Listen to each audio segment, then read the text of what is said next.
Hi guys, this is Dr. Kohe again. Now, I think let's discuss something that could be a bit fun. Okay, fun to me. Uh, and this is something that a lot, I think in my clinic, I have like over 60 to 70% of patients who come to me and ask, what is family planning? What is contraception?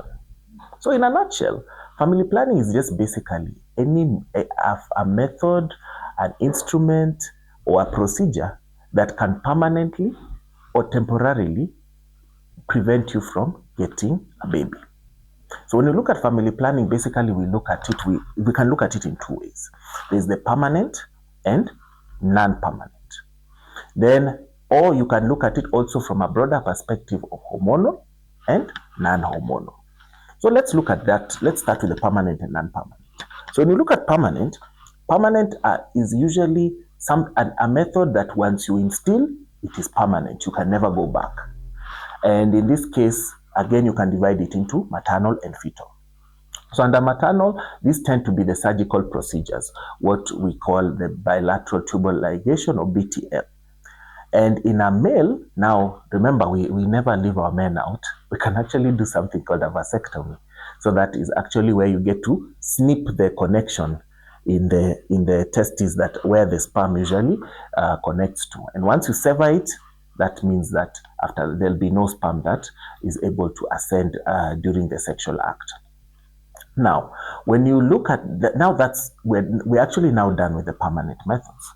Now, when we look at the non-permanent methods, there are so many methods. So the first thing that we look at is the barrier methods. So barrier methods are basically a barrier, something that you can use or instill, put on, that prevents now the sperm from reaching the egg.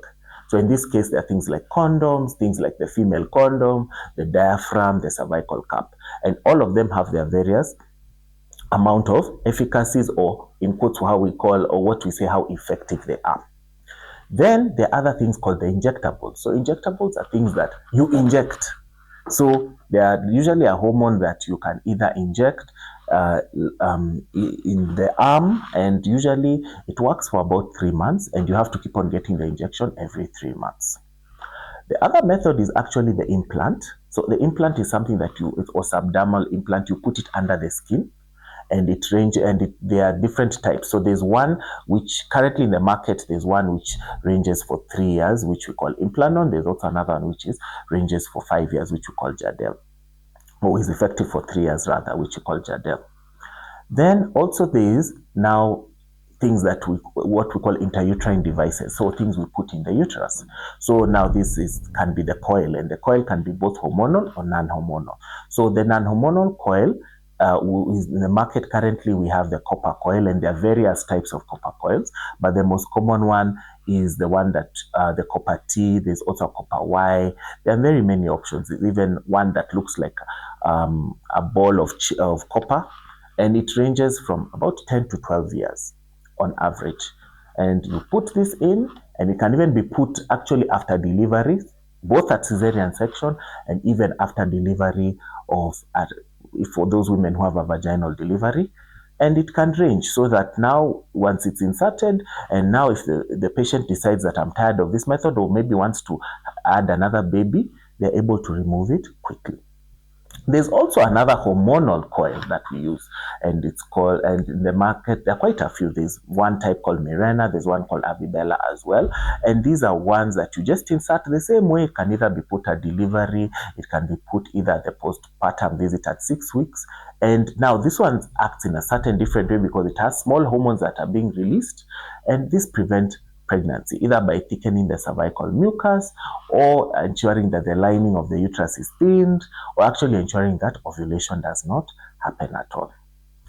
Again, we have another method as well, the tablets or the pills. So these pills are taken at a specific time every single day, and it depends, because now there's this progesterone only pill where we give our mothers who are breastfeeding, or others who are not able to tolerate the estrogen as well, and they take them at a specific time, and they take it continuously. Now, there's also the estrogen or combined contraceptive pill, which is a mixture of estrogen and progesterone. So they take this pill at the same time, but in some instances, they either take it between 21 to 24 days, because there are some brands where you can take up to 24 days and then you stop and you wait for 7 days, or wait within the 7 days your period comes and you start again, or you take the one for 21 days, which is well known in the market, and the same principle applies. Now, there's also now the natural method. So the natural method, some patients think they come to me and say, oh yeah, we're not doing anything, but you're actually employing a form of contraception. Because some patients who actually are very strict religious, from a religious sect, may actually do the natural method where they actually are able to count the specific days on their cycle. So they'll know that this day I'm safe, I can engage in sexual intercourse, or this day I'm not safe. Others actually use even the calendar. Others actually use, there's some beads that can be used as well. But all in all, we say that every contraceptive method is individualized. So I like to tell my patients, just because maybe, and this is for my female patients, you went to the salon and you said, oh, the coil works for you. It may not work for someone else. So please, as you attempt to get more information on family planning, ensure that number one, you've gone to your gynecologist, because we also need to do a screen. And this screen we call the medical eligibility criteria, so that we see, are you really eligible for this method, or is there a better method for you? Because what may work for the person A may not work for person B. And we're able to tell you how safe each method is, because the grading is from 1 to 4. So if you're in the first grade, that means that you're good to go. If you're in the second grade, it depends. We may have to be cautious, but you may still be good to go. From grade 3 to 4, it means that there are more side effects related as compared to the benefits. And when you're in MEC class 4 or grade 4, it means that you ideally should not be on this method at all. So to all our moms as well, please ensure at your 6-week visit, ensure that your healthcare provider offers you all of this. We do something called contraceptive counseling. Sometimes we may need to send you for some tests, because again, if you're hypertensive, you're diabetic, you've had a clot in your leg, you've had maybe a clot in your chest, there are some methods which are not good for you. But all in all, I'm sure that we'll be able to find a method that will be able to suit your needs and your reproductive needs at large. Thank you.